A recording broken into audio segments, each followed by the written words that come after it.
In Chicopee, a prayer group dedicated to St. Padre Pio has been faithfully gathering for nearly 4 decades now, spreading the word about the humble Italian priest known worldwide for his stigmatic wounds. Steve KILTONIC attended one of the group's monthly meetings, talking to members about their devotion to this saint and what some have witnessed through the intercession of St. Padre Pio. It's the first Saturday of April in the basement chapel of St. Stanislaus Basilica in Chicopee. Gathered are about 15 members of the St. Padre Pio of Pietrelcina prayer group. They begin to filter in around 9 a.m. for confession, to pray the rosary before the Blessed Sacrament, and celebrate Mass with Father Wilk.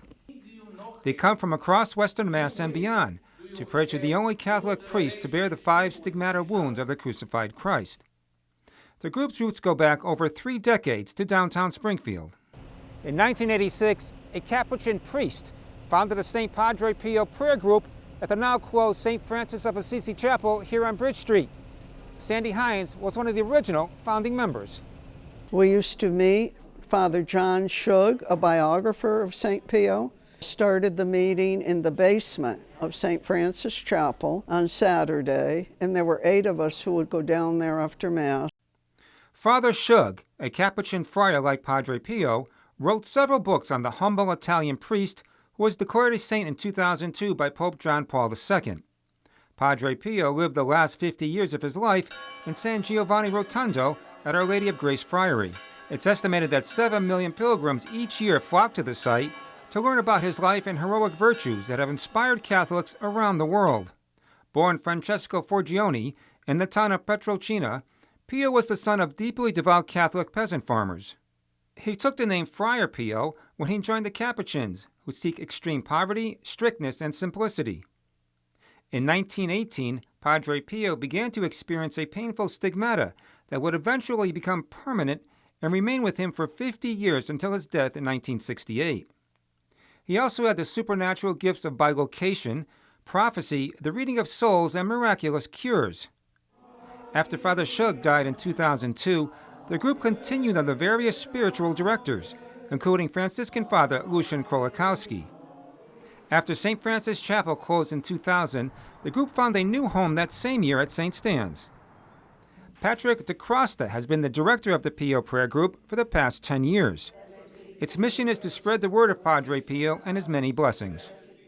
Follow the teachings of Padre Pio, to be humble, to be forgiving, to do works of mercy, to attend Mass, to say the rosary daily. DeCrosta travels from East Haven, Connecticut for the monthly gatherings. He actually brings me up here. You know, I can feel his presence, and that he basically tells me, get up there and lead the group. Father Shug came into possession of 2 of Padre Pio's actual gloves, most likely given to him during his visit to San Giovanni Rotondo to conduct research on his book. The gloves have remained in the group's possession since then. DeCrosta knew absolutely nothing about Padre Pio when he attended a prayer group meeting many years ago.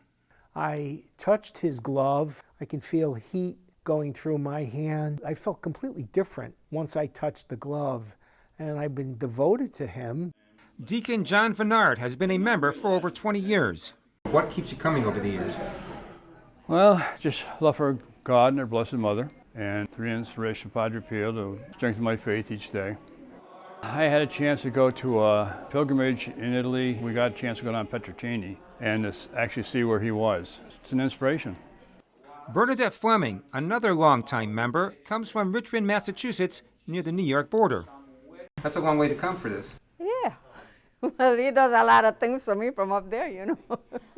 When she was 14, Fleming met Padre Pio in Belize, where she was born. Anytime I say St. Anthony or Padre Pio, they're right there, helping me. And I need a lot of help. I do. Janice Gomez is one of the newer members, joining just before COVID in 2020. I learned to judge the church for the saints and not for the sinners. So that brought me into a journey that I started looking into the saint's life. And a saint that mind blew me was Padre Pio. He has this beautiful promise that he says he ain't going to heaven until all his kids go with him. You know, I believe in the promises. Rita Naclerio, another 20-year member, is from New Haven. When you come in here, you feel the Spirit so strong, you really don't want to leave.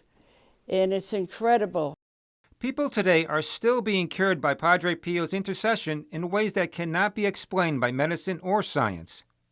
Hines told the story of a friend, a sister of St. Joseph, who was going blind. She was seeing a red line across her eyes, and the doctor said, "I'm sorry to tell you, you're going blind." This was before the glove was put in the frame. I put the glove over her 2 eyes. When she went back to the next visit, he said, "What have you done?" And she told him that I prayed with her. He said, you don't need to come here anymore. We're through. One day, DeCrosta received a call from a parishioner who asked him to visit a girl in a hospital who was in a coma. She had no idea who was there, and I prayed with the glove. I asked Padre Pio to heal her. I can feel his presence. Again, I can feel the warmth coming through my hands, and I knew it was Padre Pio at work by her hospital bed. Several months later, at an Easter Vigil Mass, DeCrosta was approached by a young girl he didn't recognize.